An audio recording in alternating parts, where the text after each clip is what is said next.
It's gonna be tricky. A bridge has to be built either way, island to land, no matter where the zone bounces. And there's still tags being traded across the edges.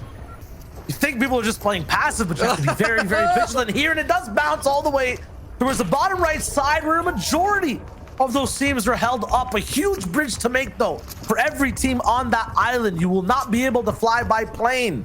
Vior going down completely to the Loot Boy trio. Still gets a knock post-mortem, and Savage is activating as he moves through the feed.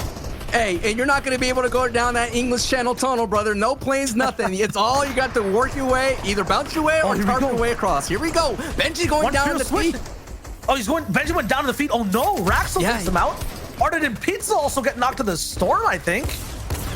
Or from fall damage, I'm not sure what that was, but now with 17 trios alive, it's all about placement. Pink's trying to gain control right now with a huge rocket from Trulex. They don't care.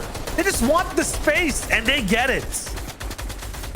Wow, RPG in close quarters, literally 2 grids away. If it was any closer, it would have caused damage on the backside, but they're just trying to flex and let the lobby know you do not want any piece of the action. Look at that. They're sitting on the edge here of Zone 5. Everybody else is swimming their way across. Everybody else is trying to make their way, but it just shows you how difficult that rotation is. Not a lot of trios alive here going into the Zone 5. 16, we're already in placements. Usually it's Zone 7 and 8 that we get to that top 17.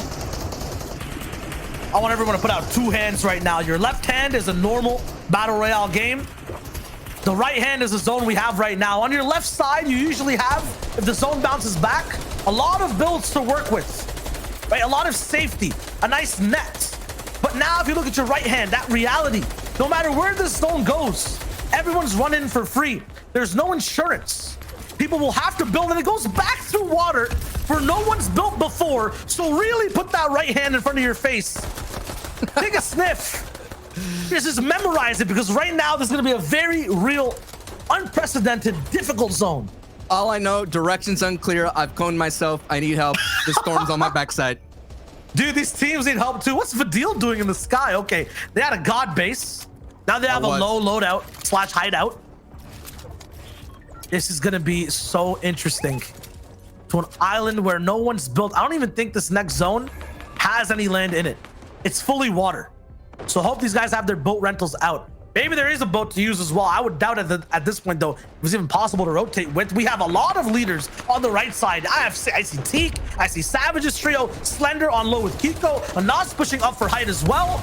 It's Flick who has it, but it's a big fight all the way up top. Flick building all the way out, looking for some damage all the way on to Pink, who's trying to get height again. It's not going to be possible. Thomas and Flick take him down. A pincer movement vertically, but they get RPG down below.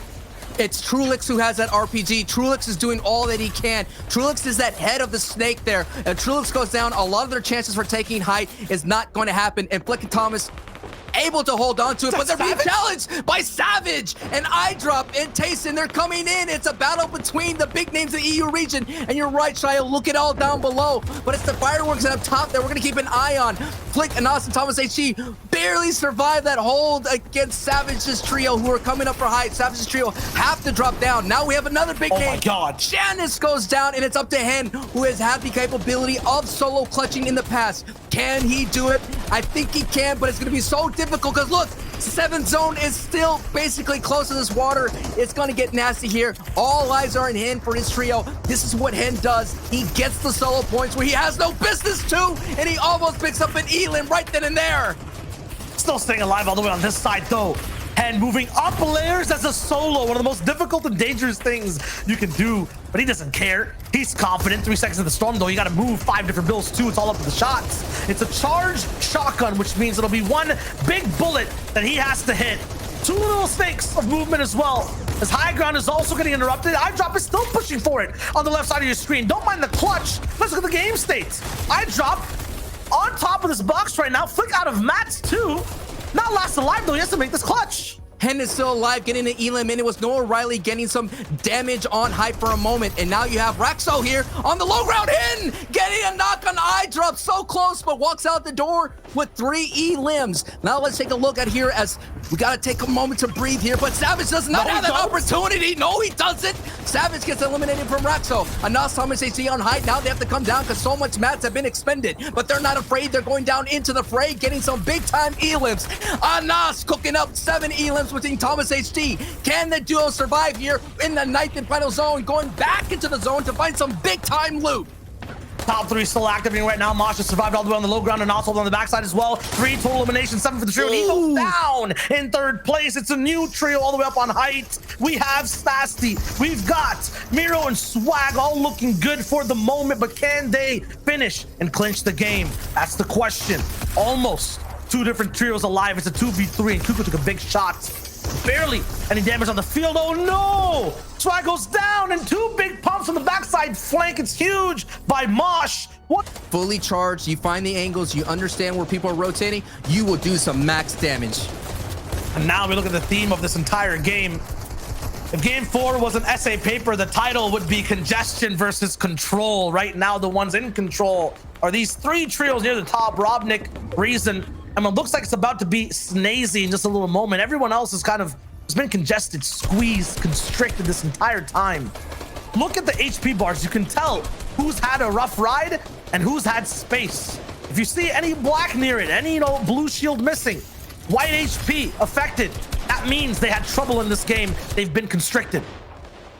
Vidil's trio has the opportunity to close the door on this match. Trulix's trio is gone, so RPG is not going to be able to contest right then and there. You also have Andalix's trio gone. They're not going to be able to make some noise. I'm sorry, this Thomas HC's trio is gone. They're not going to be able to make some noise there. So the people that normally look for height are not going to take it away. Andalix is still alive there on the front side of the zone, alongside the Squeeze. No doubt that's going to be a full strong trio. But this is all Noah Riley's Vidil's and Reason to not only win, but put some big time points on the board.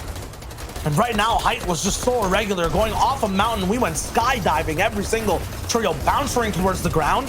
That means, though, that Vidil Reason could not pick up the same amount of elims they usually would. Still, though, with 5 to start this endgame. That's huge. On low, Advise going down. The regular low ground squad is not going to be there to play the game, but Kinzel finally shows his face at one of the first times in the European finals so far. Jerky takes out Benji. Fishy and Noah Riley gets the full elimination as well. He's pushing forward still. 2 more elims picked up by Reason, it looks like, as well. And they have complete control in a very unique space as well, all on the same box. Yeah, and looking like to defeat, it was Amplified trying to go solo, but gets taken out as well. So that trio is gone. Another top finish. Reason picking up an elim on Artor. It is Miro here trying to hold on for his trio mates. Coming into 2nd place in the previous match here. Trying to hold on. Catches Mawaka there on the dead side. Rotate. Big elim. Does get some mighty need of some metal here just to be able to hold on just a little bit longer. Has 1 flopper in rotation. Miro can definitely get some more points here, Shio. He's trying for the clutch. Meanwhile, Black, he's popping off on mid-ground. Takes out 1 player, but then gets responded to by Teak, who takes out DKS and that full squad. Reason still on Height.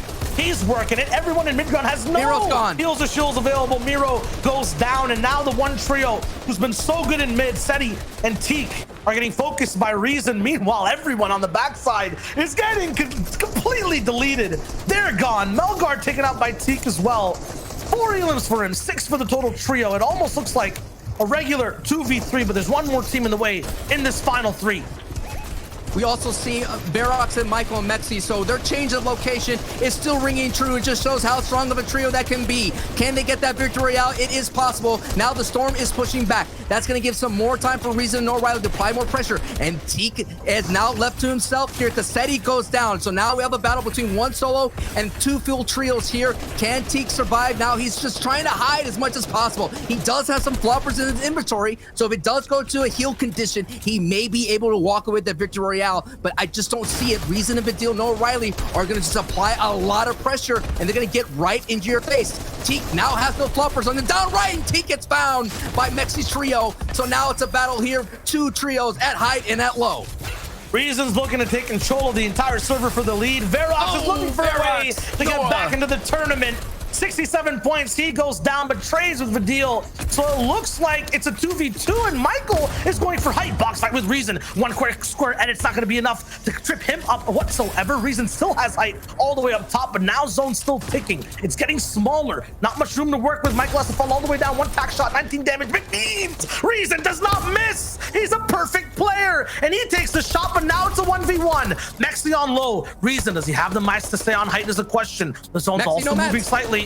Mexi's out of mats. He can't do much at all. Just shots available. Reason looking down, takes some damage. No shields. Health ticking. It's so close. Reason, no heals too. It's going down to the wire. Ooh. And Reason gets the last shot. What a clutch. What a play.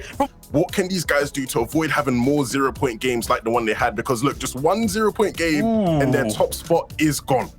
Oh my, I was not expecting that at all. To that, like, you know, we knew Vidil, No Riley, and Maison had a big game. Will they be able to maintain first spot in the continuation of today? Who knows? Taking a look though at the leaderboards though, right? Some of the top teams, Cami, City, and Teak sort of finally making an appearance in that top 10. iDrop, Tasty, and Savage